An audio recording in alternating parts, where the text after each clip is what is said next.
Les trois petits cochons. Il était une fois trois petits cochons qui vivaient avec leur maman dans une jolie maison. Un jour, elle dit à ses enfants: Vous êtes grands maintenant, vous devez partir et construire votre propre maison. Les trois petits cochons préparèrent un baluchon, embrassèrent leur maman et s'en allèrent. Le premier petit cochon s'installa près d'un champ. Je vais construire une jolie petite maison de paille, s'écrie-t-il. Le deuxième petit cochon s'installa près d'une forêt. Je vais construire une jolie maison de bois, s'écrie-t-il. Le troisième petit cochon s'installa sur une colline. Je vais construire une solide maison de briques, s'écrie-t-il. Et tous les trois se mirent à l'ouvrage. Les petits cochons couraient, sautaient et dansaient, tout contents d'avoir construit leur maison. Soudain, le loup les aperçut. Miam, comme ces petits cochons ont l'air tendres, lequel mangerai-je en premier se demanda le loup en se léchant les babines. Peut-être le petit cochon qui habite dans la maison de paille. Le loup frappa à la porte de la maison de paille du premier petit cochon. Gentil petit cochon, je peux entrer? Non, vilain loup, va-t'en! S'écria le petit cochon effrayé. Alors je vais souffler, souffler, et ta maison s'envolera. Le loup gonfla ses joues et souffla, souffla, et la maison de paille s'envola.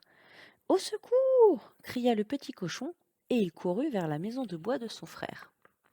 Bientôt, le loup frappa à la porte de la maison de bois du deuxième petit cochon.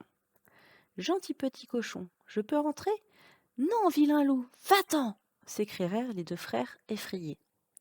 Alors je vais souffler, souffler, et votre maison s'envolera. Le loup gonfla ses joues, souffla, souffla, et la maison de bois s'envola.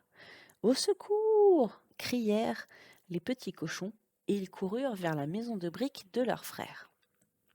Bientôt, le loup frappa à la porte de la maison de briques du troisième petit cochon. Gentil petit cochon, je peux entrer? Non, vilain loup, va-t'en! S'écrièrent les frères effrayés. Alors, je vais souffler, souffler, et votre maison s'envolera. Le loup gonfla ses joues, souffla, souffla, souffla. Mais cette fois-ci, il ne réussit pas à renverser la maison de briques. Elle était bien trop solide. Le loup était tout rouge de colère. Il s'en alla chercher une échelle. Je passerai par la cheminée, cria le loup. Alors, les petits cochons allumèrent un grand feu dans la cheminée et y posèrent un chaudron rempli d'eau. Quand le loup descendit par la cheminée, il tomba dans le chaudron bouillant et se brûla le derrière.